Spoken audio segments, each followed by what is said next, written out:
Pihak berkuasa di Australia telah mengarahkan sebuah kapal yang membawa kenderaan elektrik Tesla untuk dipulangkan semula ke China selepas ditemui kesing ataupun stink bug di atas kapal tersebut.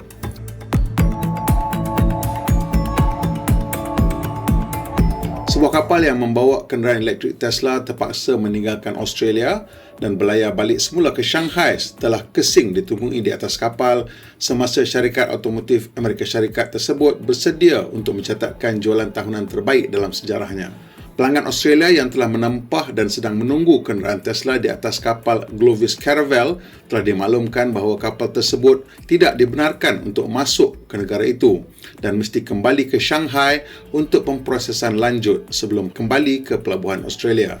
Ia merujuk kepada pembersihan kapal untuk menghilangkan serangga busuk berbintik kuning yang dianggap oleh pihak berkuasa Australia sebagai ancaman signifikan terhadap pertanian dan hidupan liar di sana. Glovis Caravel dilaporkan memiliki kapasiti 6,500 kenderaan, tetapi tidak jelas berapa banyak kenderaan yang kini berada di atas kapal dan sama ada semua kenderaan tersebut adalah Tesla. Laporan media sosial mendakwa Glovis Caravel pada awalnya dibenarkan masuk ke Australia dan beberapa kenderaan telah dimuat turun, diperiksa untuk serangga, dihantar ke showroom dan dihantar kepada pelanggan sebelum bahaya bioselamat itu ditemui. Walau bagaimanapun, penjejak kapal dalam talian menunjukkan bahawa kapal tersebut kini dalam perjalanan kembali ke Shanghai, China. Ini berlaku beberapa bulan selepas pelabuhan Australia terjerat dalam krisis kuarantin yang menyebabkan kesesakan kapal yang berlabuh di laut atau dalam perjalanan antara dermaga ketika pasukan pembersihan berlumba untuk memeriksa dan merawat kenderaan yang masuk untuk bahaya bioselamat. Pada satu ketika, lebih daripada 20 kapal pengangkutan kenderaan yang membawa lebih daripada 60,000 kenderaan menunggu untuk merapat dan memuat turun. Kami sedang menyiasat semua pilihan untuk menghantar kenderaan anda secepat mungkin, kata Tesla Australia kepada pelanggan yang terjejas dalam notis yang dikongsi oleh pelbagai pembeli Tesla Model Y. Ini mungkin termasuk mengubah pesanan anda kepada kenderaan dari kelompok pengeluaran seterusnya. Maklumat lanjut akan diberikan dalam seminggu yang akan datang. Jurucakap Jabatan Pertanian, Perikanan dan Kehutanan Australia berkata mereka telah bekerjasama dengan pengangkut kenderaan untuk mengurus risiko bioselamat yang ditimbulkan oleh serangga hidup yang dikesan di atas kapal dan muatannya.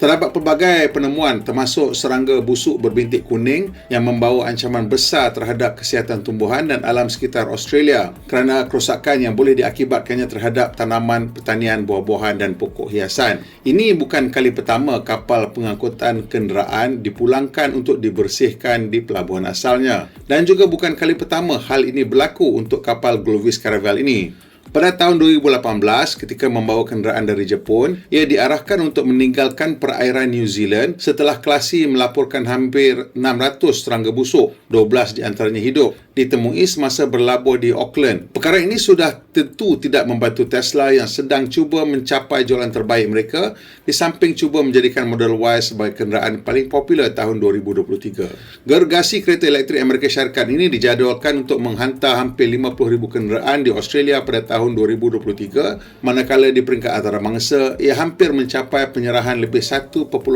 juta, meningkat dari 1.3 juta tahun lalu.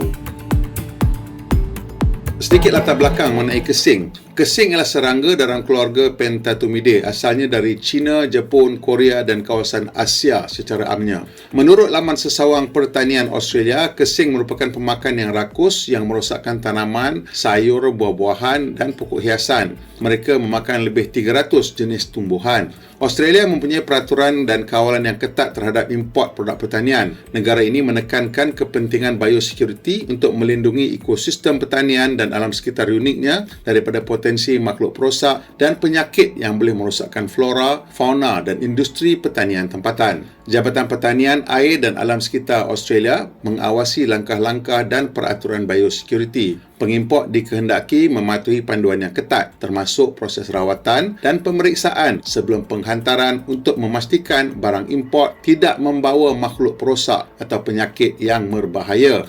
Pendekatan yang ketat ini bertujuan untuk mengelakkan pengenalan dan penyebaran makhluk perosak dan penyakit eksotik yang boleh menghasilkan kesan ekonomi dan alam sekitar yang signifikan.